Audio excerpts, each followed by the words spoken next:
अस्सलाम वालेकुम नाज़रीन, माया सनागुल तां ॾिसी रहिया हो न्यू मेहरान न्यूज़। रुक कयूं था ख़बरनि ॾांहुं। ख़बर शामिल की पिया ज़िले उमरकोट तालुक़े सामारो जे ॻोठ मोहम्मद ख़ान कपरी जे रहवासियुनि हाजी ख़ैर मोहम्मद कपरी, ग़ुलाम हैदर कपरी, इब्राहिम कपरी इल्ज़ाम हणंदे मीडिया सां ॻाल्हाईंदे चयो त एडवोकेट ख़मीसो चवाण ऐं क़ादिर बख़्श असां ते कूड़ियूं FIRूं कटरायूं आहिनि ऐं वधीक असांखे कूड़नि केसनि में फसाइण, असांजी ज़रई ज़मीन ते कब्ज़ो करणु चाहिनि था। हाजी ख़ैर मोहम्मद कपरी, ग़ुलाम हैदर कपरी, इब्राहिम कपरी वधीक ॿुधायो त नालो छा आहे? अदा ग़ुलाम हैदर मुंहिंजो नालो आहे।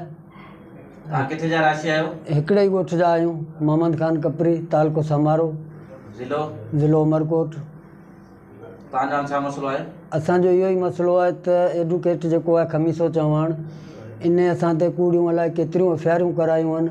असांजे जाइदादनि ते कब्ज़ो करणु चाहे थो ऐं भूतराणी आहिनि ग़रीब पाड़े में, उन्हनि जी ॿनी ते कब्ज़ो करे वियो आहे। असांजी जाइदाद असांखां फुरणु चाहे थो, जेका असां हर इदारे खे अपील करियूं था, SSP Umerkot, DIG sub division Mirpur Khas, DC साहब, जेके वसवारा अमलदार आहिनि, सभिनि खे असीं अर्ज़ु कयूं था त असांजो तोफ़ीज़ फरमायो वञे ऐं असांजो हक़ कयो वञे। असां ते नाजाइज़ FIRूं हिन खां अॻिते न थियूं वञनि। असांखे तक़रीबन हिन 25 खां 30 लख रुपया भराया आहिनि। असां ग़रीब माण्हू, असांजो जीअण हिन जंजाल करे ॾिनो आहे। हा, त इन जे लाइ हाणे हिन खां अॻिते जे कुझु बि थियो, उन जो ज़िम्मेवार एडवोकेट ई पाण रहंदो ऐं हिन जो भाउ आहे पुलिस में सिपाही आहे, उहो सॼो ॾींहुं सेवल कपिड़नि में पिस्टल हथ में आहे, सॼो ॾींहुं ॿनियुनि मंझि पियो वते हलंदो। छोकिरो आहे मुंहिंजे भाइटो, धमकियूं ॾींदो आहे।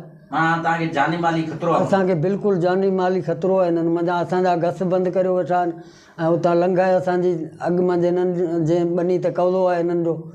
हीउ आहे दहशतगर्दी कंदो आहे ऐं एडवोकेट जे लाइक़ु ई न आहे। असांखे हिननि मंझां जानी माली ख़तरो आहे, असांजो तोफ़ीज़ कयो वञे।